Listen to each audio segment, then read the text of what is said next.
Hello दोस्तों। आप सबका फिर स्वागत है सुनो सुनाओ दिल की बात में। और ये चैनल उन लोगों के लिए है जो लोग अपने लिए कुछ सॉल्यूशन ढूंढते हैं, कुछ मदद ढूंढते हैं। लेकिन सेलिब्रिटी से जो भी उनको आंसर आते हैं या जो भी सॉल्यूशन आते हैं, वो कहीं ना कहीं उनको लगता है कि ये काम के नहीं हुए हैं। तो इसलिए हम लोग अपने जैसे अपने आसपास के लोगों को उनको बुलाते हैं आपके लिए। आज हमारे साथ जो जुड़ी हुई हैं वो है कविता शर्मा। और कविता शर्मा एक टीचर थी पहले, और उसके बाद में आज फाइनेंशियल बिजनेस में है, एक कंपनी में काम कर रही हैं और एक अच्छी सक्सेसफुल लेडी हैं, और सिंगल मदर हैं।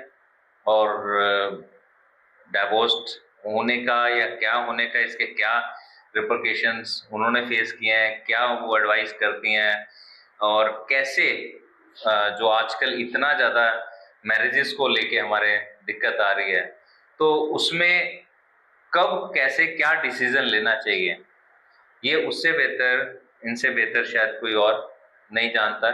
और आज हम इनसे बात करते हैं। नमस्कार कविता जी। नमस्ते, नमस्ते रंजीत जी। हाँ जी। तो अभी क्योंकि हमने जैसे बताया कि आप डाइवोर्स्ड हैं, तो आप कुछ बताना चाहेंगे कि आप एक्स हस्बैंड जो थे आपके, तो उनके साथ आपकी मुलाकात कैसे हुई?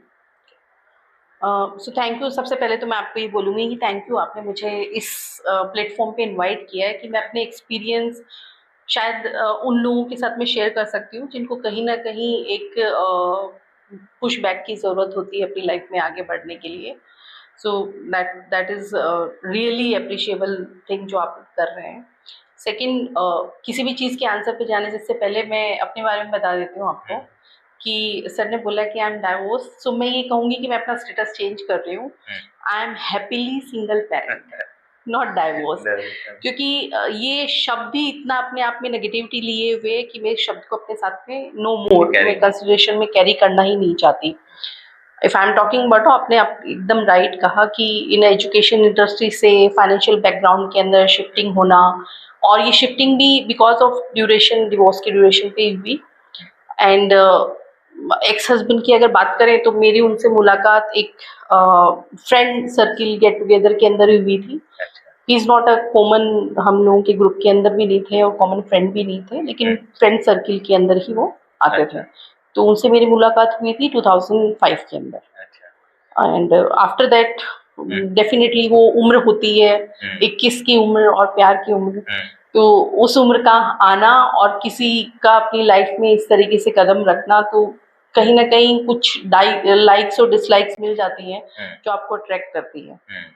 सो वहाँ से उम्र का भी तकाजा था, अच्छा। और तो ये हमें भी प्यार हो गया। हाँ, तो ये लव मैरिज थी। और बिल्कुल। बिल्कुल, तो ये ऐसा नहीं था कि ये अरेंज मैरिज हो जहाँ पे कि आप कुछ एडजस्ट कर रहे हो। तो बट हाँ, इस केस में ये होता है कि लव मैरिज में कि आप एटलीस्ट पहले अच्छी तरह जानते हो एक दूसरे को, और समझते हो, जानते हो, फिर आप शादी के लिए जाते हो, बिल्कुल। है ना?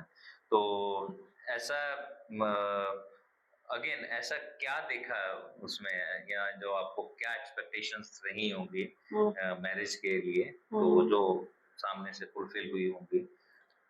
सो मुझे ऐसा लगता है कि जब हम शादी की उम्र में होते हैं ना, 20, 21, 22, 23, ये जो एज होती है, चाहे अरेंज मैरिज हो चाहे लव मैरिज हो, हम्म, वहाँ पे आपको इतना सफिशिएंट टाइम नहीं मिलता है कि आप एक दूसरे की हर चीज़ों को समझ पाओ या जान पाओ। हम्म, एक सुपरफिशियल थॉट पे आप ये समझते हैं कि हाँ, हमारी लाइक्स मिलती है, हम लोगों की अंडरस्टैंडिंग मिलती है उस टाइम पे, उस एज के अंदर जो केयर, जो प्रोटेक्शन, हम्म। आपको लगता है कि कहीं से स्पेशल अटेंशन मिल रहा है। जो फैमिली से नहीं मिलती है, या जहाँ पे अपने घर पे हाँ, वो कमी, या हम भी उस समय घर से शायद दूर भागते हैं, और ऐसे में कोई बाहर से कोई हमको वो अटेंशन दे देता है। हमें हमें फैमिली के बारे में पता होता है कि फैमिली वो हमारी लाइफ का वो स्ट्रॉन्ग पॉइंट है जहाँ से हमें हमेशा सपोर्ट मिलेगा ही मिलेगा। हम्म, उस सपोर्ट को मिलने में देर सवेर हो सकती है, हम्म, लेकिन वो सपोर्ट मिलेगा। लेकिन फैमिली के बाहर आपके लिए कोई थोड़ा सा बियॉन्ड द लिमिट जाके केयर और प्रोटेक्शन दिखा रहा है,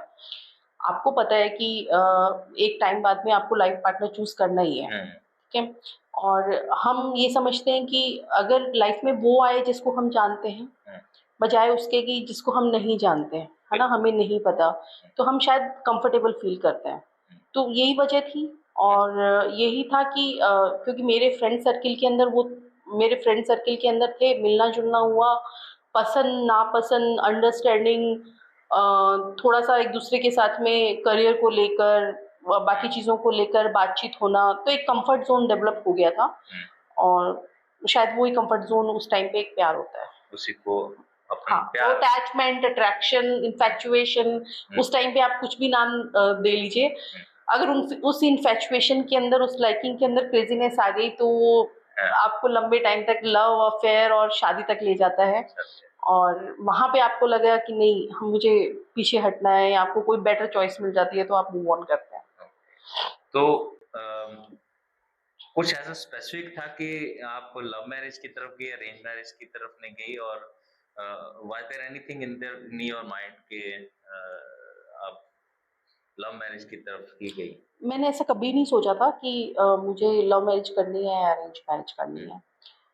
मेरा सिर्फ एक एक्सपेक्टेशन थी, मैं अगर अपना एजुकेशनल बैकग्राउंड बताऊं तो मैंने BSc in computer science and MSc in biotechnology, after that MBA in finance and marketing किया है। सो जॉब, शादी से पहले भी मैंने जॉब करना शुरू कर दिया था। सो मेरी फैमिली जो है वो जॉइंट फैमिली है, बिजनेस क्लास फैमिली है। कोई भी मेरी जनरेशन के अंदर में I am the person, first girl. मेरे पापा की जनरेशन में देयर इज नो गर्ल। तो मैं बहुत प्यार से अपनी फैमिली में बड़ी हुई हूँ। जॉइंट फैमिली थी, बहुत सारी एक्सपेक्टेशन थी। मेरे फादर बड़े थे अपनी जनरेशन के, मेरी जनरेशन में मैं बड़ी थी, तो एक्सपेक्टेशन थी। और क्योंकि मैं एक ऐसे बैकग्राउंड से आती हूँ, रूरल बैकग्राउंड, सूरजगढ़ एक झुंझुनू डिस्ट्रिक्ट में छोटा सा कस्बा है, तो वहाँ पे कोई सोच नहीं सकता था कि बाहर जाके पढ़ाई करना, है ना, अपने कस्बे से निकलकर बाहर जाकर पढ़ाई करना। तो उस टाइम पे मेरी एम्बिशंस अच्छे थे, मेरे को ये था कि मुझे करना है कुछ, मेरे को इंडिपेंडेंट लाइफ चाहिए, मुझे जॉब करनी है या मुझे कुछ अर्निंग, चाहे मैं बिजनेस में करती, अगर मैं जॉब नहीं भी कर रही होती तो डेफिनेटली मैं अपने फादर के बिजनेस को आगे लेके जाती। स्टार्ट मतलब एजुकेशन ड्यूरेशन में भी मुझे स्ट्रगल फेस करने पड़े हैं। क्योंकि मेरी जॉइंट फैमिली का ये था कि एजुकेशन लो, ग्रेजुएशन वहीं से करो और फिर शादी हो जाएगी। सो आई एम द वन कि मैंने पूरे कस्बे से मैंने बोला कि हमारे वहाँ पे स्कूल के अंदर साइंस नहीं होता था सब्जेक्ट, तो मैंने कहा कि मुझे पढ़ना है एंड साइंस ही पढ़नी है। वहाँ से मेरा क्या बोलते हैं, रिबेलियस नेचर बोल लीजिए शायद, और रिबेलियस भी नहीं बोलेंगे तो शायद मुझे ऐसा लगता था कि ये मेरा डिसीजंस की ऑनरशिप थी, है ना, कि मैंने ये डिसीजन लिया कि मुझे पढ़ना है, मुझे करना है, और वो ऑनरशिप थी कि इसके अंदर कोई बात नहीं है, मुझे अभी स्ट्रगल फेस करने पड़ रहे हैं, शायद मुझे अभी क्रिटिसिज्म फैमिली का झेलना पड़ रहा है, लेकिन आगे जाके मैं इन चीज़ों को पॉजिटिव मोड में लेके आ जाऊंगी।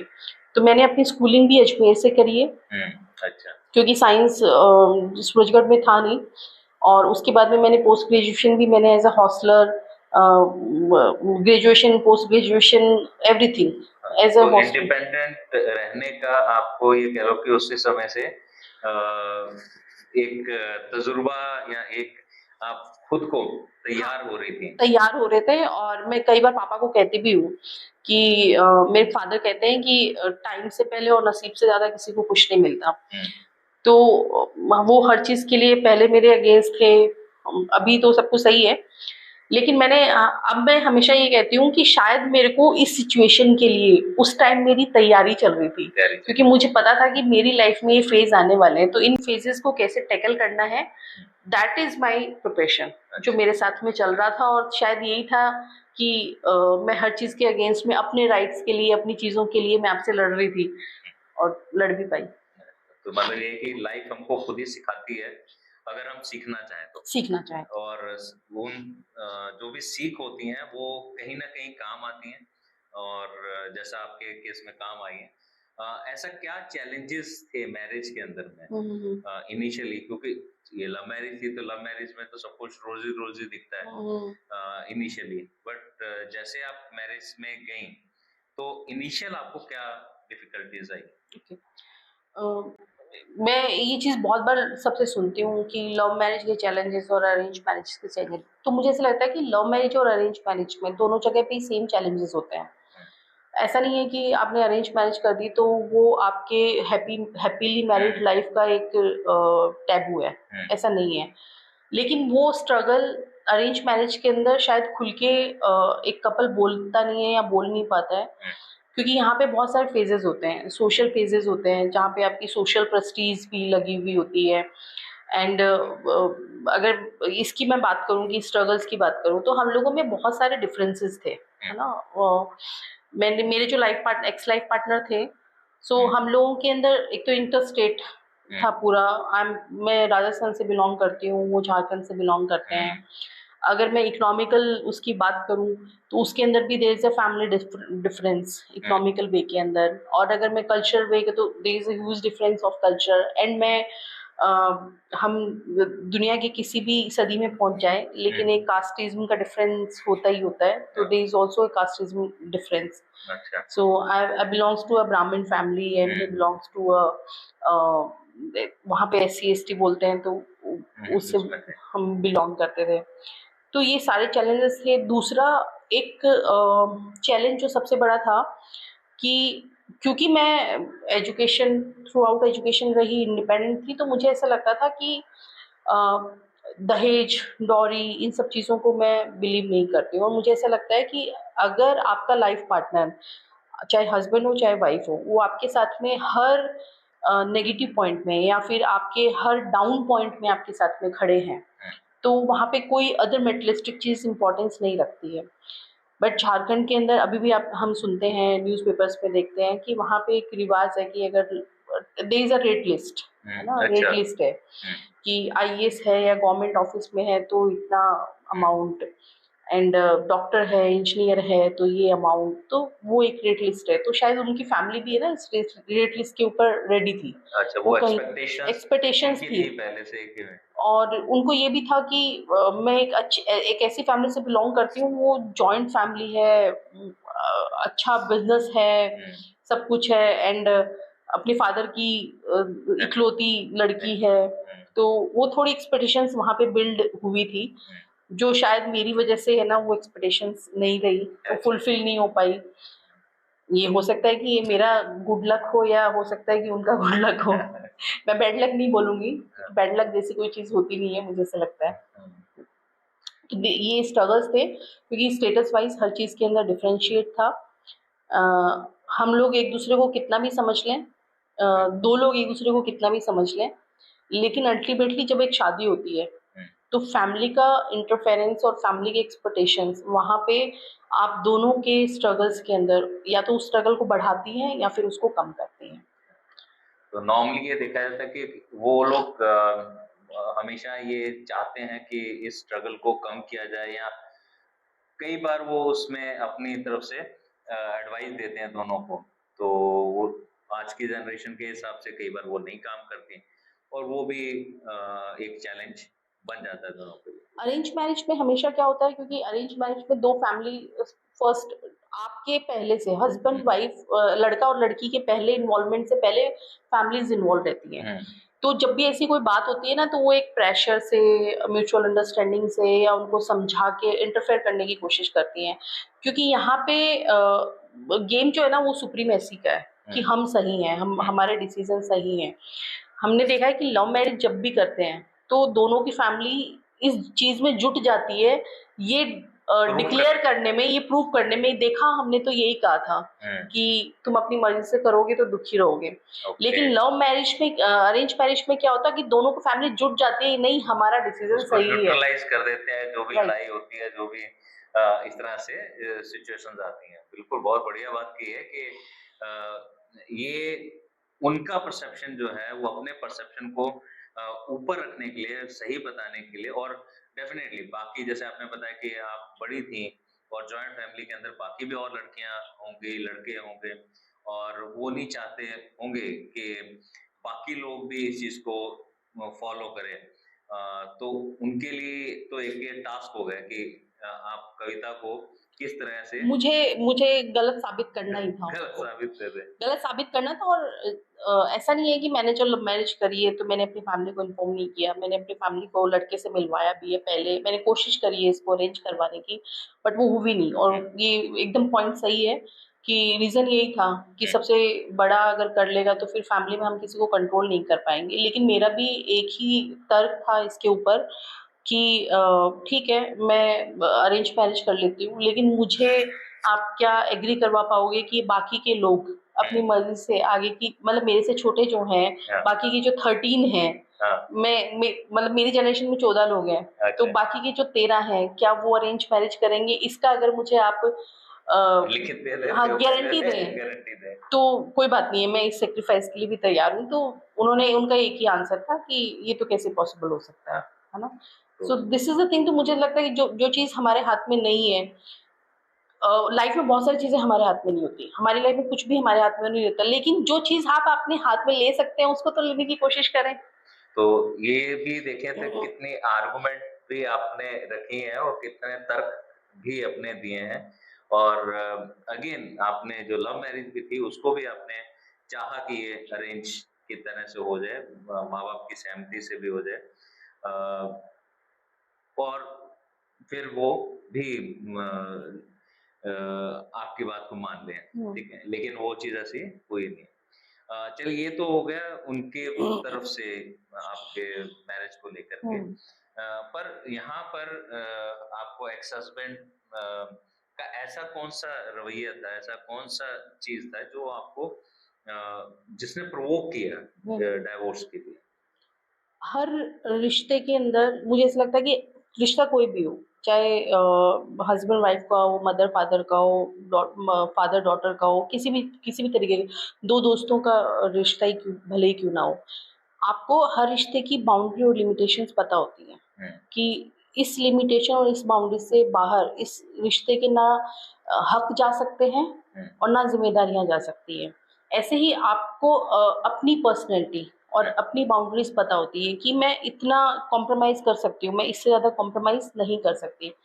तो क्योंकि मैंने आपको बताया कि मैं शादी से पहले भी मैं जॉब में थी, राइट? मेरे पास में बहुत सारी जॉब अपॉर्चुनिटीज़ भी आई, उसको मैंने विथड्रॉन किया सिर्फ़ इसलिए कि शायद हमारी लव मैरिज उस टाइम पे एक टाइम, कंपेनियनशिप, एक दूसरे के साथ में स्ट्रॉन्ग स्टैंड माँगती थी। तो मैंने उसको उन डिसीज़न्स को छोड़ दिया और शादी के कुछ टाइम के बाद में मैंने कुछ टाइम काम किया, उसके बाद में बेटा, मतलब मेरे को जब मैंने कंसीव किया उसके बाद मैंने मैंने अपनी जॉब को ड्रॉप किया। जॉब को ड्रॉप करने के बाद में देयर इज़ कंसिस्टेंटली एक तो ये आर्ग्यूमेंट्स मेरे पास में आना शुरू हो गए कि अगर ये हमारी मर्ज़ी से शादी करता तो ये अमाउंट मिलता। मेरे सामने उन लड़कियों के फ़ोटोज़ दिखाने फैमिली ने शुरू कर दिए, अच्छा, तो देखा अभी भी शादी होने के बाद में भी? बाद में भी कि ये देखो ऑप्शन थे, इसके फादर ये करते थे, ये करते थे। एंड वो जो, अगर कोई चीज़ एक बार होती है तो वो इग्नोर की जा सकती है, लेकिन बार-बार जब होना शुरू हो गया तो आप अपने लाइफ पार्टनर को कितना भी कन्विंस कर लो, कितना भी समझा लो कि वो, लेकिन वो चीज़ें कहीं ना बैक ऑफ द माइंड चलती रहती हैं। एंड शायद वो रीज़न था कि जो मेरे एक्स हस्बैंड थे, हम लोगों के बीच में एक ड्रिफ्ट धीरे करके बढ़ना भी शुरू हुआ। और वो ड्रिफ्ट का नतीजा ये था कि हम लोगों के, मतलब उन्होंने मेरे ऊपर हाथ भी उठाया, उन्होंने अब्यूजिंग लैंग्वेजेस यूज़ करना भी शुरू कर दिया, एक्सटर्नल अफेयर्स भी शुरू कर दिए। अच्छा, एंड वो एक्सटर्नल अफेयर्स एक बार नहीं, दो बार नहीं, तीन बार नहीं, चार बार नहीं, 10-10 बार हो रहे थे। एंड मैंने बोला कि जब दोनों अरेंज मैरिज होती है तो दोनों फैमिली म्यूचुअल अंडरस्टैंडिंग से उसको ठीक करने में लगी रहती है। बट यहाँ पे क्या हो रहा था, क्योंकि मेरी फैमिली तो मुझे बोल चुकी थी कि आप हमारे लिए मर गए हो, है ना? तो मेरी फैमिली का तो सपोर्ट एकदम खत्म था।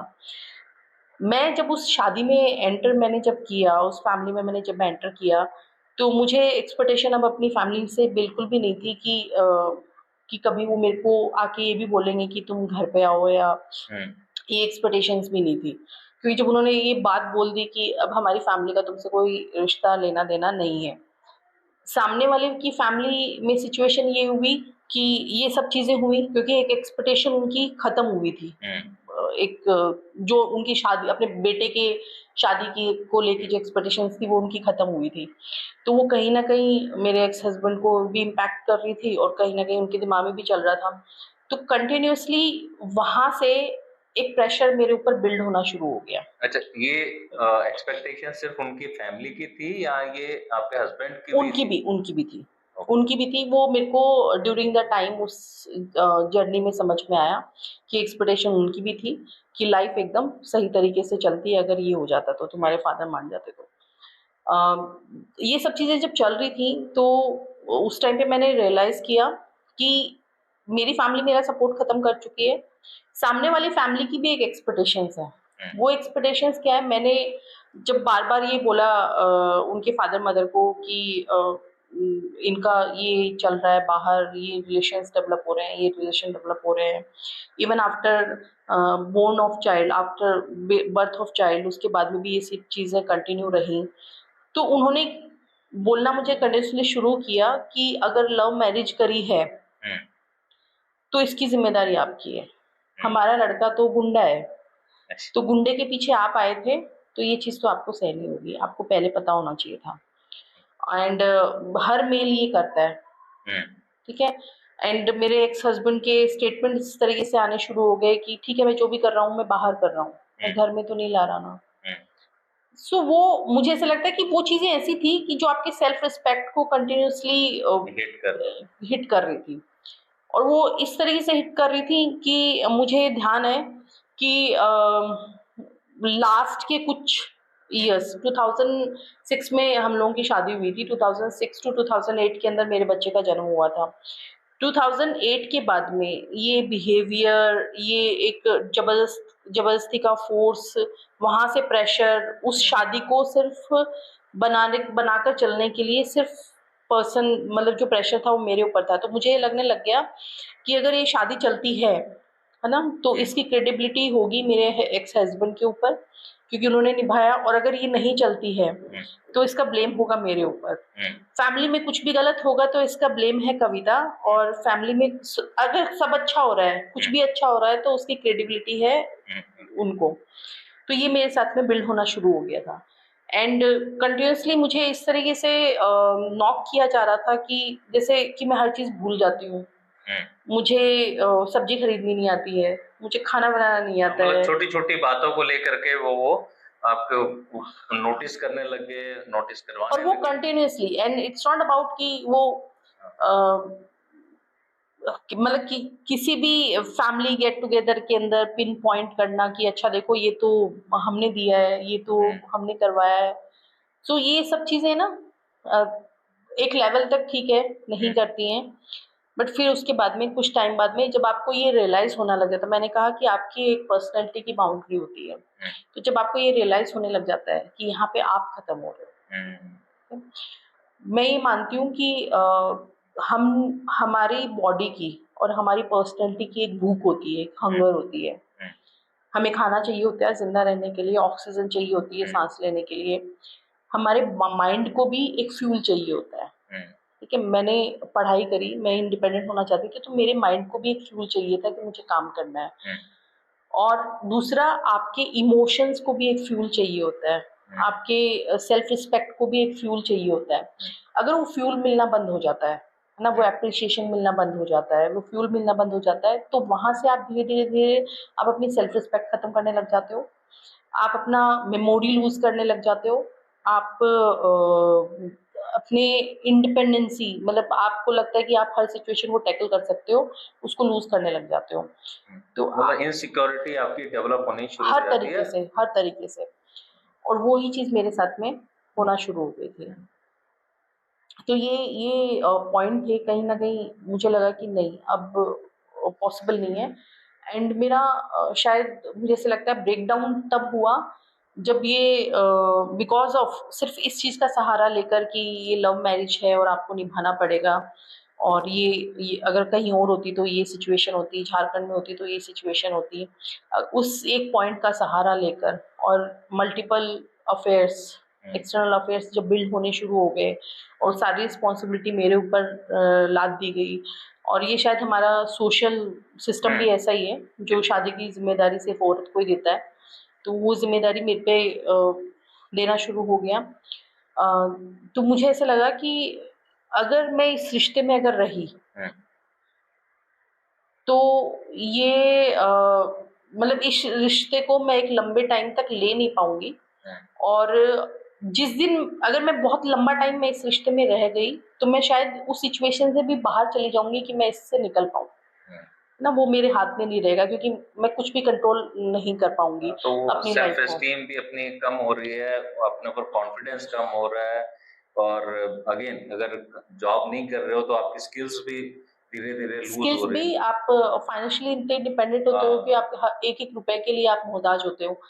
एंड फिर मुझे लगा कि या तो कॉम्प्रोमाइज करके अपने बच्चे के सामने एक ऐसे रिश्ते को रखा जाए जिसमें कि वो भी ऐसा ही रिश्ता अपने आगे की लाइफ में चूज करे, या फिर इस सिचुएशन में कॉम्प्रोमाइज नहीं करके और एक ऐसा रिश्ता, एक ऐसा सामने रखा जाए अपने बच्चे के सामने एग्जाम्पल सेट किया जाए जहाँ पे उसको ये मोटिव ये नहीं है कि उसको ये बोलना, बच्चे को ये दिखाना कि रिश्ता नहीं निभ रहा है तो निकल जाओ।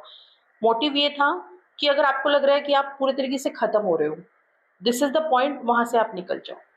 क्योंकि आपके पास में टाइम होना चाहिए। अगर ये डिसीजन मैंने 33 की एज में लिया, ठीक है, अगर ये डिसीजन मैं 45 की एज में लेती तो शायद मेरे पास में कुछ ऑप्शन ही नहीं होते सिवाय सिवाय किसी और के ऊपर डिपेंड होने के।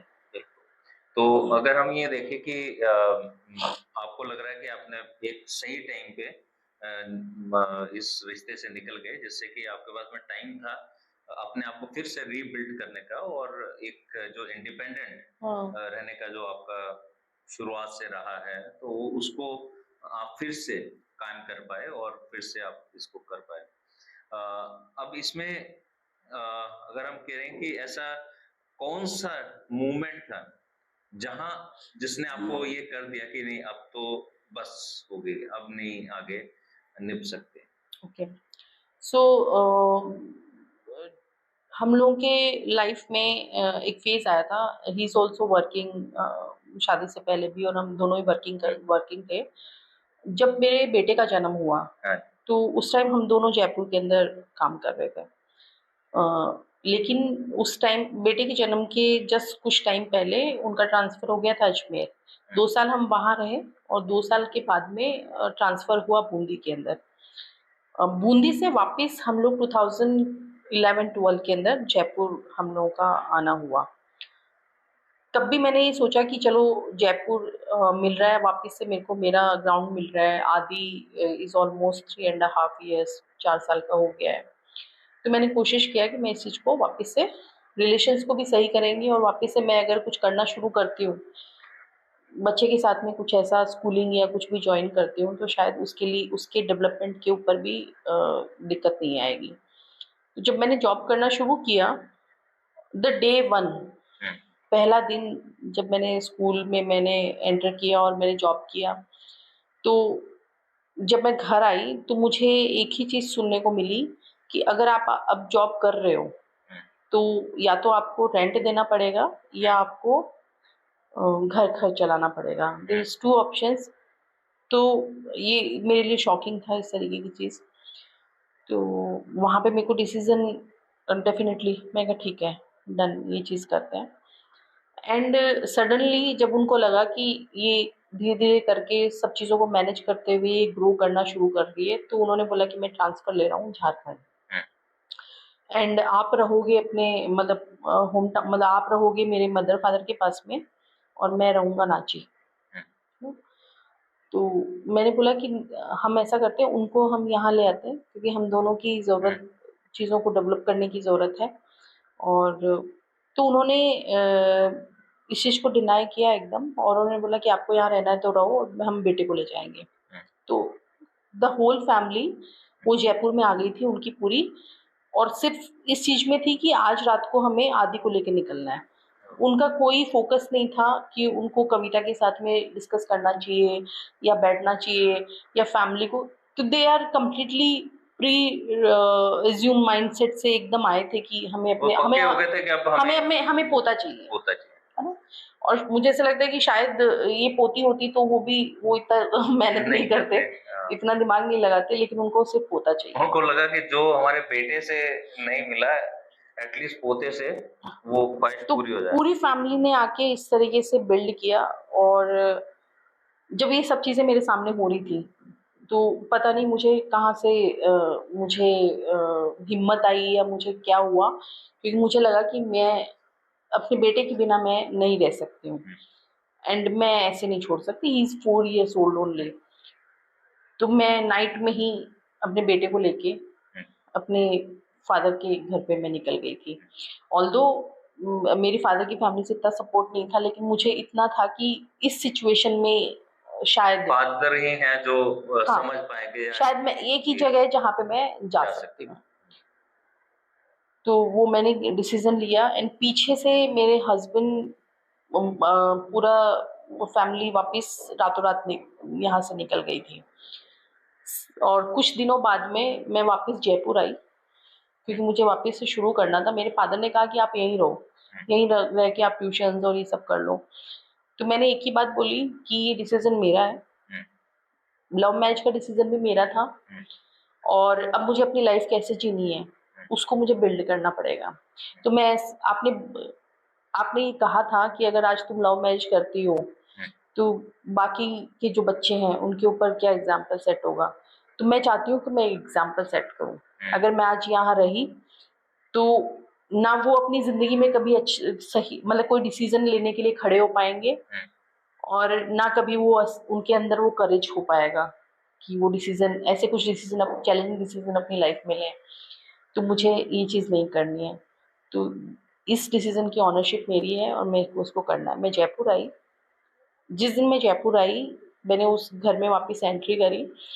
उस नाइट को मेरे हस्बैंड ने मूवर्स एंड पैकर्स टीम को भेज दिया, और ये बोलकर कि सामान पूरा का पूरा शिफ्ट करवा दें। एंड मुझे मेरे लैंडलॉर्ड ने बोला कि आप घर में नहीं रह सकते, I am with my child and आप घर में नहीं रह सकते। अगर आपको घर में रहना है तो 1 मंथ का 2 मंथ का रेंट एंड इलेक्ट्रिसिटी बिल आपको पे करना होगा, ठीक है। तो मुझे लगा कि ऐसा क्यों? तो उन्होंने बोला कि नहीं नहीं, हम बिलीव नहीं कर सकते कि ये, और फिर उन्होंने लास्ट मंथ का ना तो पेमेंट किया है ना इलेक्ट्रिसिटी। मैंने इमीडिएटली कहीं से अमाउंट अरेंज किया, मैंने वो पेमेंट किया, और मैंने बोला कि कल रेंट एग्रीमेंट बनेगा और कविता शर्मा के नाम से बनेगा। तो मैंने वो चीज़ की। उसके बावजूद भी मैंने ये कोशिश किया कि नहीं, ऐसे शायद एक दूसरे को स्पेस देना चाहिए। अभी हम 2 अलग-अलग जगह पे हैं, वापस से बिल्ड करते हैं। टेलीफोनिकली समझाने की कोशिश करी मैंने।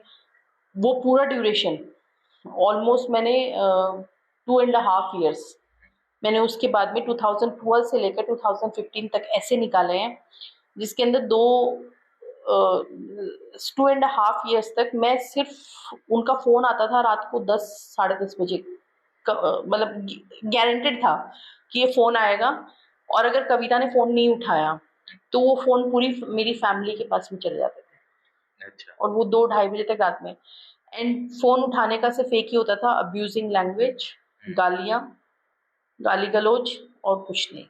और मेरा ये था कि मैं उस फ़ोन को डिस्कनेक्ट नहीं कर सकती। अगर मैंने डिस्कनेक्ट किया तो ये पूरी फैमिली को परेशान करना है। तो मैंने वो चीज़ें हैंडल करी। उसके बावजूद भी मैंने एक बोला कि ऐसा करते हैं, मैं वहाँ आती हूँ, है ना? हम कुछ दिन वहाँ रहते हैं, आप यहाँ हो, कुछ दिन आप यहाँ रहो। तो लेट्स बिल्ड, वापस से एक एक दूसरे की पर्सनैलिटी को स्पेस देना शुरू करते हैं, बिल्ड करते हैं कुछ। तो उन्होंने बोला कि ठीक है। 1 दिन के लिए, 2 दिन के लिए वो आए। उसके बाद में मैंने कहा कि ठीक है, मैं आती हूँ, क्योंकि आदि भी उस टाइम 5 ईयर्स का हो गया था। तो हम लोग वहाँ चले गए रहने के लिए। जब हम लोग रहने के लिए चले गए वहाँ पे, तो उन्होंने मेरी ट्रेन थी मेरे और बेटे की नाइट में वहाँ से। तो उन्होंने, जैसे ही हम लोग ट्रेन के अंदर आके बैठे, वो आए अंदर, उन्होंने बेटे को गोद में लिया, और जैसे ही ट्रेन थोड़ा सा चलना शुरू हुआ, वो बेटे को लेके गाड़ी से उतर गए, ट्रेन से उतर गए। हम्म, सो वो एक पर्पसफुल किया हुआ काम वो पॉइंट था, क्योंकि वो उनकी फैमिली आई भी यहाँ पे बच्चे को लेने के लिए थी, एंड वहाँ पे उन्होंने ये चीज़ कर ली। और उन्होंने उसके बाद में 1 ईयर, मुझे उस टाइम पे ये लगा कि या तो मुझे ट्रेन रोक कर उतर जाना चाहिए या नेक्स्ट स्टेशन पे उतर जाना चाहिए। डेफिनेटली इमोशनल ब्रेकडाउन हुआ था, बहुत रोई भी थी, चिल्ला चिल्ला कर रोई थी, हाथ पैर जोड़े थे चलती गाड़ी में। लेकिन उन्होंने वो लेके सीधे निकल गए, उन्होंने देखना ज़रूरी नहीं समझा। उस टाइम पे मुझे ये वो पॉइंट था मेरा, जहाँ पे मैंने ये अंडरस्टैंड किया कि एक मेल किसी का अच्छा हस्बैंड हो या ना हो, मुझे नहीं पता, लेकिन एक मेल किसी का अच्छा फादर नहीं हो सकता। इस चीज़ के ऊपर मैं इस रिश्ते में कॉम्प्रोमाइज़ नहीं करूँगी, क्योंकि आप एक बच्चे को उसकी माँ से दूर कर रहे हैं। वो पॉइंट था जहाँ पे मैंने ये डिसीज़न लिया कि मैं इस रिश्ते में अब और नहीं रहूँगी, एंड मैं उस गाड़ी से नहीं उतरी। मुझे मेरी फैमिली ने बहुत कोसा, मेरे जो मुझे जानते थे मेरे को कोसा कि तुम भी तो छोड़ के आ गई ना। लेकिन मुझे उस टाइम पे एक ही चीज़ रियलाइज़ हुई कि अगर मैं आज यहाँ पे रुक गई, तो मैं खुद भी नहीं जाऊँगी कभी ज़िंदगी में, और मैं अपने बेटे को भी नहीं लेके जा सकती। लेकिन आज अगर मैं यहाँ से चली गई, तो मेरे में इतना करेज है कि मैं अपने बच्चे को वापस अपने पास में ले आऊँ। तो ये एक अगेन बड़ा शॉकिंग है, और कोई इस तरह से कर सकता है और इस तरह से वो उसने फेस किया हो, तो मतलब ये सुन के स्केरी लगता है। और डेफिनेटली ये एक ऐसा पॉइंट रहा होगा जहाँ पे डेफिनेटली कि वो 1 साल, वो 8 मंथ्स मेरे लिए और मेरे बच्चे के लिए, दोनों के लिए बहुत स्कैरी थे। तो अब अगर बच्चे का देखें, क्योंकि वो एक अगर हम लोग बात करते हैं तो वो एक टाइम ऐसा होता है जब बच्चा अपने पेरेंट्स के जो भी जिस तरह का भी रिलेशन है, अच्छा है तो अच्छा है, बुरा है तो बुरा है, उससे सीख रहा होता है, उससे इम्पैक्ट होता है। आपके इस तरह से दोनों के जो रिलेशन में इतनी कड़वाहट आ गई, और उससे आपको क्या लगता है, मतलब उससे उसके बच्चे के ऊपर क्या आपको दिखा असर? ओके। सो बच्चे के ऊपर जो सबसे बड़ा इम्पैक्ट आया है, वो उन 8 मंथ्स का आया है जिसमें मैं अच्छा। उसके साथ में नहीं थी। और मुझे पता था कि ये इम्पैक्ट एक लंबे टाइम तक रहने वाला है, इतनी ईज़िली जाएगा नहीं। मैंने अपने बेटे को आज तक कभी भी, मतलब उस टाइम से लेकर आज तक मैंने कभी भी ये नहीं कहा कि उसके फादर बुरे थे। हम्म, क्योंकि मुझे पता था कि आज अगर मैं उसको कुछ भी फीड करती हूँ, कोई भी थॉट्स देती हूँ किसी भी चीज़ के रिगार्डिंग, और कोई भी वजह दूँगी, हम्म, ठीक है? वो वजह सक्सेसफुल नहीं होगी। वो वजह वो मान लेगा, लेकिन उसको एक्सेप्ट नहीं कर पाएगा, हम्म, है ना? वो हो सकता है कि हाँ, ठीक है, मैं समझ गया, लेकिन वो रही सही में समझ नहीं पाएगा। तो मेरे मेरे दिमाग में एक ही थॉट था कि वजह क्या है? उसको सही में अंडरस्टैंड करना, वो अपनी उम्र के साथ में ही करेगा। तो जब वो छोटा था और कोई भी बात होती थी, तो मैंने हमेशा एक स्पष्ट वे में उसको एक एक लाइन बोलती थी मैं कि "आदि, आपके फादर बहुत अच्छे हैं और वो आपसे बहुत प्यार करते हैं। पापा और मैं, हम दोनों साथ नहीं रह पाए क्योंकि हम दोनों एक-दूसरे के साथ में नहीं रह सकते थे, हम दोनों लड़ते थे। तो हम दोनों एक-दूसरे के लिए अच्छे नहीं हैं, लेकिन हम दोनों आपके लिए अच्छे हैं।" तो ये स्टेटमेंट मैंने कंटिन्यूअसली, जब वो छोटा था 5 साल 4 साल से लेकर कंटिन्यूअसली मैंने बिल्ड किया उसके साथ में। मैंने कभी उसके फादर को फ़ोन पे बात करने से नहीं रोका, मैंने कभी इंटरफेयर नहीं किया, कभी उससे पूछा नहीं कि क्या बात, क्या चीज़ चल रही है। जैसे ही वो 9-10 इयर्स उसने क्रॉस करने शुरू किए, तो वो डिफ़रेंस को अपने आप समझ गया। क्योंकि क्योंकि मेरे एक्स हस्बैंड का जब भी उसके साथ में कम्युनिकेशन होता था, तो उसके साथ में भी कम्युनिकेशन यही होता था कि तुम्हारी मदर किसके साथ में घूम रही है, वो बाहर जाती है, काम करने जाती है या मस्ती करने जाती है, मजे करने जाती है। तो ये जो चीजें आनी शुरू हुई ना, वो वहां से आना शुरू हुई। तो वो बच्चा धीरे धीरे धीरे करके वो खुद डिफरेंस को अंडरस्टैंड करने लग गया। तो मुझे बोलने की जरूरत नहीं पड़ी। हाँ, एक चैलेंज जो मैंने बोला कि वो 8 मंथ का स्कैरी चैलेंज, तो वो जो स्कैरी चैलेंज था, तो थैंक्स टू यू कि उस टाइम पे हम लोगों का मिलना हुआ ड्यूरिंग अ स्कूल के सेशन के ड्यूरेशन में, और मैंने आदि को आपके पास में इस चीज़ की हीलिंग के लिए मैं कंटिन्यूसली मैंने आपको आपके पास में भेजा भी, और वो उन चीज़ों से बाहर भी निकल पाया। तो आज वो शायद मुझसे ज़्यादा स्ट्रांग है, मुझसे ज़्यादा इस सिचुएशन को एक्सेप्ट करता है, और जो चीज़ मैं उसके अंदर नहीं चाहती थी, मुझे हमेशा एक डर था कि मेरे रिलेशन के फेलियर का इम्पैक्ट उसके रिलेशंस पे नहीं आना चाहिए। उसको कभी ये नहीं लगना चाहिए कि ज़िंदगी में प्यार नहीं करना चाहिए, शादी नहीं करनी चाहिए, दोस्ती नहीं रखनी चाहिए, अफेयर्स नहीं करने चाहिए, क्योंकि हर उम्र की एक खूबसूरती होती है।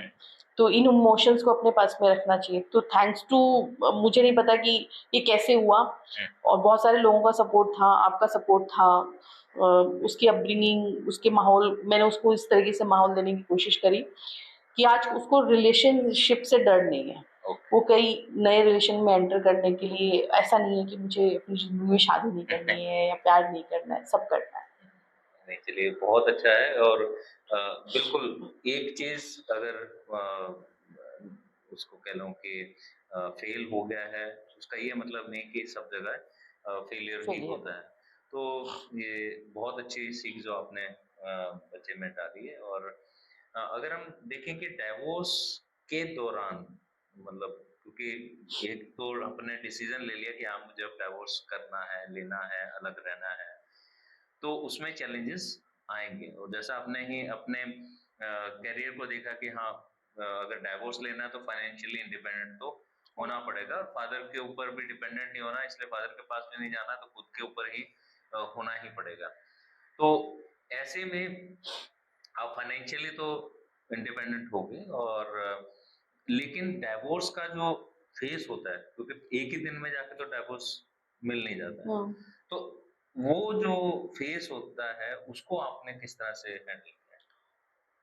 गुड लक है मेरा कि मेरे को ज़्यादा स्ट्रगल डिवोर्स लेने के लिए करनी नहीं पड़ी, क्योंकि वो 8 मंथ्स के ड्यूरेशन में जब उन्होंने जबरदस्ती वहाँ पे रखा, और मैं वहाँ से आदि को जब अपने पास लेके आई, तो मेरे ऊपर डेफिनेटली एलिगेशंस लगे, पुलिस में रिपोर्ट हुई बच्चे को किडनैप करने की, और पुलिस मेरे लिए राजस्थान में आई भी थी अरेस्ट करने के लिए, सब चीजें हुआ था। तो पहला पॉइंट ये था कि मदर अपने बच्चे को किडनैप कैसे कर सकती है, एंड उन्होंने मेरे को वहां पे उस पॉइंट पे मेरे को परेशान करने के लिए मेरे अगेंस्ट में केस डाला था झारखंड कोर्ट। मेरी सिचुएशन उस टाइम पे ये नहीं थी, डेफिनेटली मैं स्कूलिंग अपने करियर से, और मैं एमएनसी करियर में आ चुकी थी उस टाइम पे। मैंने एक फाइनेंशियल कंपनी मैंने ज्वाइन कर ली थी, तो डेफिनेटली मेरा फाइनेंशियल जो स्टेटस था थोड़ा सा स्टेबल हुआ था और बिल्ड भी हुआ था। तो मैंने एक ही थॉट दिया कि या तो मैं हर महीने 10 बार जाकर झारखंड कोर्ट के चक्कर काटूं, या फिर अपना केस इस तरीके से लड़ूं कि एक ही जगह जाए और मामला खत्म हो जाए। क्योंकि मैं पिछले 5, 5.5, 6 साल से तो मैं मेंटल स्ट्रगल में थी, तो मेरे को ये स्ट्रगल और नहीं चाहिए था। मुझे सिर्फ ये था कि अब मेरी जिंदगी से ये जो घाव है ना, ये खत्म होना चाहिए। मुझे अब प्रॉपर चलना है, मुझे प्रॉपर उठना है, बैठना है, मुझे सब कुछ ठीक से करना है, मुझे दर्द के साथ में नहीं करना है। तो ये मेरा डिसीजन मेरा एकदम फर्म था, और ये 8 महीने के बाद तो एकदम डिसीजन फर्म था। सेकंड ऑप्शन ही नहीं था मेरी जिंदगी में कि मुझे इस रिश्ते के अंदर रहना है। तो मुझे लगा कि मुझे झारखंड कोर्ट से बेहतर है कि मेरे पास में दिल्ली पड़ता है, तो सुप्रीम कोर्ट के अंदर केस लगाया जाए, और मैंने डाइवोर्स का केस वहाँ पे फाइल किया। डेफिनेटली कोर्ट इमीडिएटली नहीं बोलता है, 6 मंथ का मीडिएशन बोलता है, खर्चा भी आता है सुप्रीम कोर्ट में। कोई बात नहीं है, अभी प्रॉब्लम से निकलने के लिए ये हैंडल कर लेंगे। जो 6 मंथ का मीडिएशन था, है ना, उस मीडिएशन में हर बार यही पूछा गया कि रहना नहीं रहना है। लास्ट के डे पे उन्होंने मतलब उनका एक ही कम्युनिकेशन था मीडिएशन के दौरान कि मैं 1 रुपया नहीं दूँगा, मैं 1 रुपया नहीं दूँगा। तो उनको ये लगा कि उनको एक एलिमनी सॉर्ट ऑफ अमाउंट या मेंटेनेंस बच्चे के लिए वो देना पड़ेगा। द पॉइंट जब मैंने ये बोला कि मुझे 1 रुपया नहीं चाहिए, तो उसने बोला कि डन, मैं रेडी हूँ। तो जब मैंने बोला कि मुझे अपने एलिमनी के लिए 1 रुपया नहीं चाहिए, लेकिन उस टाइम पे जो वकील एडवोकेट थे एंड जो जज थे, उन्होंने बोला कि आप मना कर सकते हैं, लेकिन हम माइनर के राइट्स को इग्नोर नहीं कर सकते। तो उन्होंने ये बोला कि आपको एक मेंटेनेंस अमाउंट बच्चे के एजुकेशन के रिगार्डिंग और उसके मेंटेनेंस के रिगार्डिंग ये पे करना पड़ेगा। तो उन्होंने बोला कि ठीक है, जो भी मिनिमम डिसाइड हुआ था वो उन्होंने किया। एंड 2017 के अंदर माई डिवोर्स हुआ था हम लोग का फाइनलाइज, जो भी टर्म्स एंड कंडीशंस बच्चे के रिगार्डिंग रिस्पॉन्सिबिलिटी थी, उस रिस्पॉन्सिबिलिटी के ऊपर भी 2017 से लेकर 2024 तक उन्होंने एक सिंगल पेनी पे नहीं की थी। और मैंने कभी बोला नहीं, लेकिन मुझे लगा अब जाके कि मुझे आदि को भी अपने राइट्स के लिए लड़ना सिखाना है, क्योंकि he is right now 17 years old, 17 साल का वो हो गया है और इनफ अंडरस्टैंडिंग उसकी है, वो सब सिचुएशन को समझता है। तो फिर मैंने अभी एक कंटेम्प्ट ऑफ कोर्ट लगाया था, जिसमें मैंने बकायदा ये बोला है कि जो भी मेंटेनेंस कॉस्ट और एजुकेशन कॉस्ट डिसाइड हुई थी, क्योंकि मैं खुद भी इंडिपेंडेंट हूँ और मैं अर्न कर रही हूँ, इसलिए अगर वो 50% ऑफ रिस्पॉन्सिबिलिटी भी बियर करना चाहे तो मैं अलाउ करती हूँ। सो मैंने एलिमनी भी नहीं ली और मैंने मेंटेनेंस के लिए भी फाइट नहीं करी। जो मेंटेनेंस कोर्ट हमेशा मेंटेनेंस वो डिसाइड करता है जो कि हाईएस्ट नहीं होता, एक मिनिमम होता है कि एज पर योर अर्निंग, है ना, वो आप कर सकते हैं। सो उसके ऊपर भी मैंने जाके ये बोला कि बाकी के एरियर्स पे कर दें एंड आई एम रेडी कि अगर ये 50% अमाउंट भी पे कर दे तो आधी जिम्मेदारी मैं लेने के लिए तैयार हूँ। तो अभी क्या है, अभी सिचुएशन में वो लोग उसकी तरफ से वहां से पैसा आया है या नहीं? सो एजुकेशनल एक्सपेंस के अगेंस्ट में देयर इज नथिंग, कोई नहीं आ रहा है। एक मिनिमम अमाउंट मेंटेनेंस हर महीने है, सिर्फ वो ही आ रही है और मैं फाइट करना भी नहीं चाहती। मैं अब बार बार, क्योंकि आप इतना अगर अपनी जिम्मेदारी का एहसास किसी इंसान को बार बार कराना पड़े तो बेटर है कि जिम्मेदारी की एहसास नहीं करवाया जाए, छोड़ दिया जाए। तो ये जो आपने, क्योंकि आप फाइनेंशियली इंडिपेंडेंट हो गई थी, तो आपने यहाँ पर पैसे का सेक्रीफाइस, अगर मैं यूँ बात करूँ कि वो किया, अगर पैसे का सेक्रीफाइस नहीं करते, अगर वो डिमांड करते और जहाँ पे कि लोग नॉर्मली करते हैं, तो वहाँ पे ये और लंबा शायद खींचता। ये और लंबा खींचता और शायद ये मेंटली डिस्टर्बिंग भी होता। मैं मेरा फोकस एरिया अभी उस टाइम पे क्या था, मेरा फोकस एरिया था मुझे फाइनेंशियली स्टेबल होना है, मुझे आदि को देखना है, बेटे को देखना है, मुझे अब उसकी अपब्रिंगिंग बेहतर बनानी है, उसके डेवलपमेंट पे काम करना है। अगर मैं उसी चीज़ में फंसी रहती तो मैं इधर वाले एरिया को फोकस नहीं कर पाती। तो दिस इज़ द रीज़न मुझे मैंने अपनी प्रायोरिटी और इम्पॉर्टेंट चीज़ वो मैंने चूज़ करी, तो मैंने उसको जाने दिया। इवन उन्होंने यहाँ तक एक एफिडेविट बना के डिक्लेयर कर दिया था कि मेरे फादर ने उनको प्रॉपर्टी से बेदखल कर दिया है। अच्छा। एंड वो अपनी जॉब से भी रिजाइन कर चुके हैं, तो ही इज नॉट वर्थ उनका है नहीं कुछ भी, तो मैं कुछ नहीं दे सकता। तो उन्होंने तो ये तक डिक्लेयर कर दिया था ड्यूरिंग द केस। तो अब इससे नीचे गिरने के लिए कुछ हो नहीं सकता। तो ये पूरा बहुत ही जर्नी जो है पेनफुल भी रही, और उसमें से आप डाइवोर्स लिया और आपने इसको अपनी लाइफ को प्रायोरिटी दी और अपने बच्चे की लाइफ को प्रायोरिटी दी, और अपब्रिंगिंग के ऊपर भी आपने काम किया अपने बच्चे की। तो आप बाकी लोगों को क्या मैसेज देना चाहती हैं, जो लोग अभी या तो स्ट्रगल कर रहे हैं इसलिए कि डाइवोर्स लें या ना लें, एक ईगो में है कि हम हमने लव मैरिज करी है तो मुझे इसको निभाना ही निभाना है और मुझे वापस पेरेंट्स पे नहीं जाना है और अब जैसे भी है इसको संभाला जाए। तो ऐसे लेडीज के लिए आप क्या कहती हैं? मैं हम लोगों का जितना भी डिस्कशन रहा ना, हम लोगों ने उन स्ट्रगल्स की भी बात करी और हम लोगों ने उस स्ट्रगल्स से निकलने वाले ब्राइट एस्पेक्ट्स को भी देखा कि अगर आप इनको सक्सेसफुली इन स्ट्रगल्स से बाहर निकलते हो तो एक अच्छा अपने लिए फ्यूचर जनरेट कर सकते हैं। मेरा कभी भी आज भी मैं लोगों को यही बोलती हूँ, कोई भी मुझसे कंसल्ट करता है जो इस फेज के अंदर चल रहा है, तो मैं हमेशा ये कहती हूँ कि अगर आपका रिश्ता निभ सकता है तो आप उस रिश्ते को निभाइए ना। मेरा कभी भी ये नहीं है कि डिवोर्स इज मतलब आप हाँ, डिवोर्स इज फाइनल, ऐसा नहीं है, होना भी नहीं चाहिए। हम लोग की एक सोशल रिस्पॉन्सिबिलिटी है, रिश्तों के प्रति एक रिस्पॉन्सिबिलिटीज है, उन रिस्पॉन्सिबिलिटीज को हमें पूरा करना चाहिए। लेकिन आपको लगे कि आप अपने आप को खत्म कर रहे हैं, है ना, वो पॉइंट, वो बाउंड्री, वो लिमिटेशंस उस रिश्ते के अंदर क्रॉस हो रही है कि शायद यहाँ से आप उठ नहीं पाओगे, अगर यहाँ इससे ज़्यादा नीचे आपने कॉम्प्रोमाइज किया तो उस टाइम पे आपको निकल जाना चाहिए। लेकिन निकलने से पहले बहुत सारे एस्पेक्ट्स देखने चाहिए।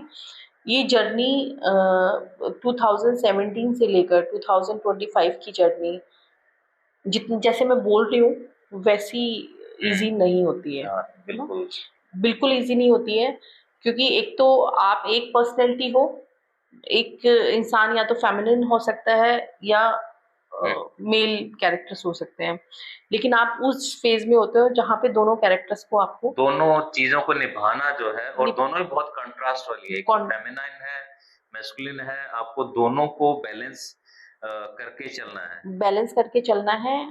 उन चीज़ों का इम्पैक्ट नहीं आना चाहिए। फाइनेंशियली आपको ग्रो करते रहना है।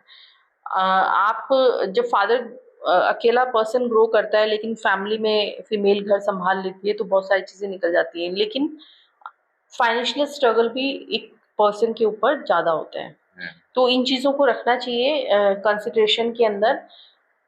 इन सब चीज़ों के अंदर ना सबसे पहली चीज़ कि डिवोर्स के अंदर जाना है या नहीं जाना है, ये पूरा आपका माइंडसेट है। और ये माइंडसेट जो है ना वो इसको इनहैबिट करता है या एग्जिबिट करता है आपकी सोशल के जो आउट सराउंडिंग लोग होते हैं। जब मैंने डिवोर्स का डिसीजन लिया था, जब मैंने लव मैरिज का डिसीजन लिया था, तभी मुझे बहुत सुनना पड़ा था। जब मैंने डिवोर्स का डिसीजन, उससे भी बदतर सुनना पड़ा मुझे पता नहीं क्या क्या बोला गया। ठीक है, ठीक है, कोई बात नहीं, ये भी डिसीजन मेरा है। तो ये भी डिसीजन मेरा है, ये कहना बहुत इजी है, बट उस ओनरशिप को कैरी करना इट्स वेरी पेनफुल। हाँ, लेकिन उस पेन और स्ट्रगल से आप निकलते हैं तो ये स्ट्रगल आपको स्ट्रॉन्ग बनाती है। ये हर स्ट्रगल, हर चैलेंज आपको स्ट्रॉन्ग बनाता है। और मुझे ऐसा लगता है कि आज की डेट में कोई मुझे अगर बोलता है कि उसकी ज़िंदगी में ये प्रॉब्लम चल रही है, ये प्रॉब्लम चल रही है, मुझे लगता है तो कुछ नहीं है, ये तो नॉर्मल है। इतनी झील के आ गए हम लोग। हाँ, कुछ नहीं है। सो मैंने भी सर के साथ में एनएलपी प्रोग्राम किया हुआ है, एंड एक बार नहीं, दो बार किए हुए हैं। तो मेरे को एक स्टेटमेंट हमेशा ध्यान रहता है और मैं हमेशा उसको ध्यान रखती हूँ कि अगर किसी परेशानी को, किसी डिस्टरबेंस को आप साथ में लेके चलते हो गले में लटका के तो वो बचता रहेगा, लेकिन उसको आपने साइड में एक बॉक्स के अंदर रख दिया तो वो बॉल है ना कितने टाइम तक उछलेगी, उसको सेटल डाउन होना पड़ेगा। तो मुझे ऐसा लगता है कि ये बहुत अपने आप में एक पावरफुल स्टेटमेंट भी है, पावरफुल एक्टिविटी भी है कि आपने अपने दिमाग में एक ही चीज को कैरी करके रखा तो आप किसी सॉल्यूशन पे, डिसीजन पे नहीं पहुंच पाए। नो, बाकी के जो पॉजिटिव एस्पेक्ट हैं लाइफ के वो नहीं देख पाओगे। बट डेफिनेटली आज भी मैं कहूँगी कि divorce shouldn't be a final, आपका रेमेडी नहीं होना चाहिए किसी रिलेशन से बाहर निकलने का। आपको हर चीज़ के ऊपर गौर फरमाना चाहिए, अच्छे से उन चीज़ों को एनालाइज करना चाहिए और अपनी स्ट्रेंथ को भी देखना चाहिए। कहीं ये नहीं हो कि आप एक जगह से निकलकर किसी और गलत जगह पे फंस जाए, ट्रैप में आ जाए।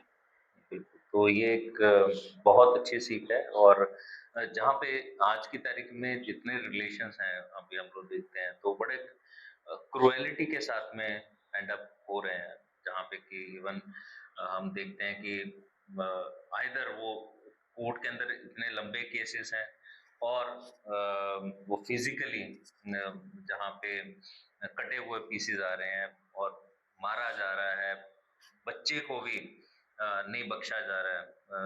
अगर हस्बैंड वाइफ में है तो वो कहीं बच्चे को कहीं पे सुनने में आ रहा है कि वहां पे उसने बच्चे को हार्म कर दिया, मार दिया इनफैक्ट, और सिर्फ इसलिए कि सामने वाले को मुझे नुकसान देना है। कोर्ट के अंदर केस इसलिए चल रहे हैं क्योंकि ज्यादा लंबे समय तक, क्योंकि मुझे सामने वाले को पनिश करवाना है।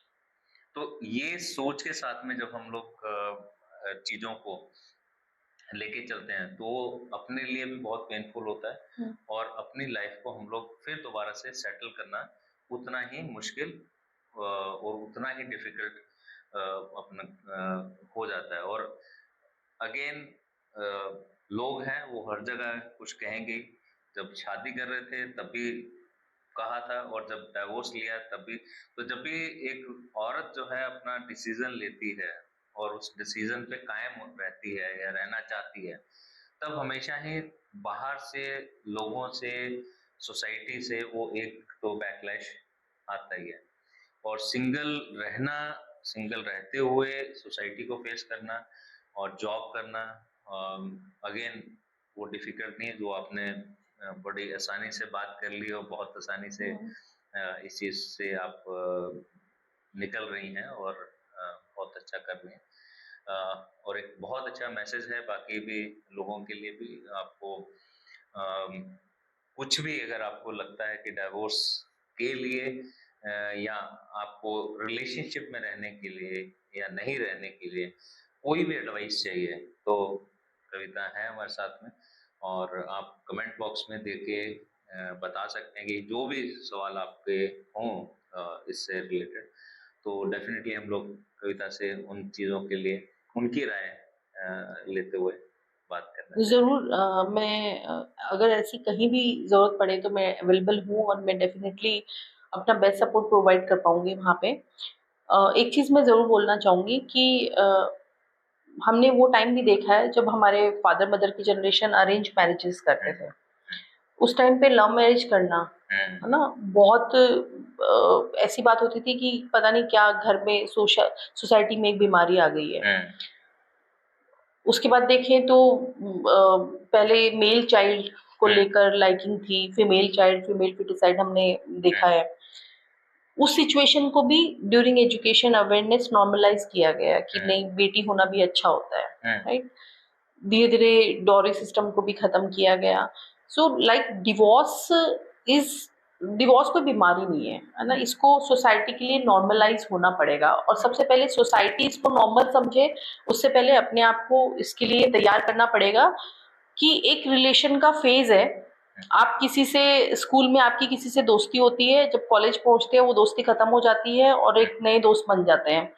तो एक रिलेशन में भी क्या होता है कि एक टाइम पीरियड है, अच्छा है, आप लोगों के अंदर बहुत अच्छी अंडरस्टैंडिंग है, लेकिन नहीं चल रहा, नहीं एडजस्टमेंट हो रहा और आप दोनों ही नेगेटिव जा रहे हो उस रिश्ते के अंदर, और एक ऐसी सिचुएशन अराइज हो जहाँ पे आप एक ऐसा क्रेजी डिसीजन ले कि एक दूसरे को मार दें, अपने बच्चों को मार दें, अपनी फैमिली को डिस्टर्ब करें, उससे बेटर है कि एक स्टेबल डिसीजन लीजिए, उससे बाहर आ जाइए। बहुत सारी जिंदगी आपके लिए, लेकिन डिवोर्स नॉर्मल है। डिवोर्स कोई प्रॉब्लम नहीं है किन्हीं दो पर्सनैलिटीज की। ये फैमिली को भी समझने की जरूरत है और ये सोसाइटी को भी समझने की जरूरत है और ये अपने आप को खुद को समझने की भी जरूरत है।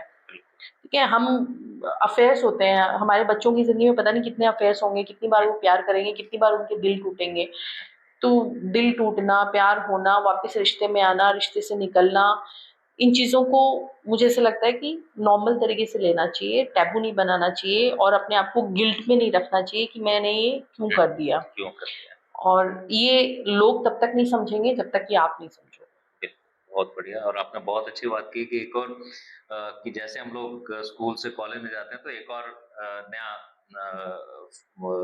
रिलेशन बनता है। लेकिन अगर मैरिज के अंदर बात करते हैं, पहले कपल होता है, कपल लव मैरिज हुआ या लव अरेंज हुआ, तो उसके बाद में फिर वो पेरेंट्स बनते हैं, ठीक है। सही। तो अब अगर कपल से पेरेंट पे आके डिफरेंस नहीं आया, चेंज नहीं आया, जैसे आपके ही केस के अंदर बात करें कि आपके जो एक्स हस्बैंड वो फादर बनने के बाद में भी ही वाज हैविंग अफेयर्स, तो अगर तब भी आप फादर के रोल में नहीं आए और फादर जैसे आपने बिहेव नहीं किया, तो वो भी दिक्कत है। हाँ डेफिनेटली, यहाँ पे रिश्तों के अंदर भी फेजेस होती है फेसेस, ना। एक हम बुढ़ापे तक पता नहीं कितनी जर्नी देखते हैं, कितने चेंजेस देखते हैं। हाँ, और एक लाइन है कि मैं तुम्हारे साथ जिंदगी में इतनी दूर तक चलना चाहता हूँ कि हर रोज मुझे तुम्हें समझना पड़े और हर रोज तुम्हें मुझे जानना पड़े। जानना पड़े, बिल्कुल। और ये कहीं कोई ये नहीं कह सकता कि हम एक बारी में पूरी तरीके से किसी को जान सकते हैं, तो एक बार में जान लोगे तो बोर हो जाओगे। फिर कहोगे कि मेरी जिंदगी में कोई मिर्ची नहीं है, मसाला नहीं है। बिल्कुल, ये अच्छा है कि हम लोग रोज कोशिश करें और अच्छे से जानने के लिए और अच्छे से उनको समझने के लिए, और इसी तरह से जिंदगी हमारी बढ़ती जाए और हम अंत में जाके भी कहें कि अभी और कुछ जानना है बाकी है। और अभी तो और थोड़ा सा प्यार और इश्क होना बाकी है। इश्क होना बाकी है। चलिए, बहुत बढ़िया लगा आपसे बात करके, और उम्मीद करता हूँ कि दर्शकों को भी ये चीज सीखने को, समझने को भी मिली होगी, और जितने ज्यादा टर्मोइल्स हमारे मैरिज में होते हैं तो उनको भी आपने कितना नॉर्मलाइज करके इसको ले लिया है। और कोई भी हार्श स्टेप लेने से पहले डाइवोर्स की पॉसिबिलिटी को भी आप देख लें कि डाइवोर्स नॉर्मल है, डाइवोर्स से ऊपर अगर बढ़ेंगे तो वो हार्श होगा। वो हार्श होगा, वो सबके लिए हार्श होगा, वो अपने लिए भी हार्श है। और अभी कई लोग जेल में भी हैं, कई लोग नहीं हैं, बेचारे इतने पेन के साथ में वो लोग टुकड़ों में आए हैं और या सीमेंट में आए हैं।